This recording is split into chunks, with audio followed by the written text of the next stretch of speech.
दाजुभाइ दिदीबहिनीहरू के गर्ने अब जिन्दगीमा के हुन्छ कसो हुन्छ भन्ने कुरा कसैलाई थाहा हुँदैन है।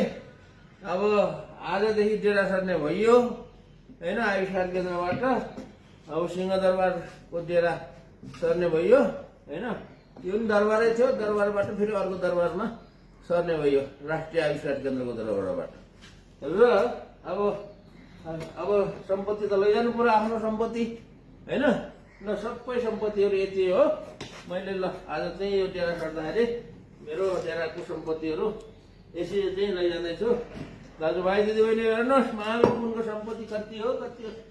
ए अब कतिवटा पोका भयो गुरु सम्पत्ति फेरि नसक्नुको सम्पत्ति छ कि यहाँ चाहिँ सबै कागज पत्रहरू मेरो चाहिँ चाहिने कागज पत्रहरू छ। अरू सम्पत्ति चाहिँ यति हो। ल आज डेरा सर्ने भइयो।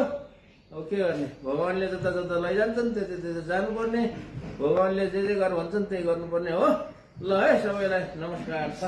अब के गर्ने है, भेट्दै गरौँला, भेट्दै गर्नु है, कुराकानी गरौँला।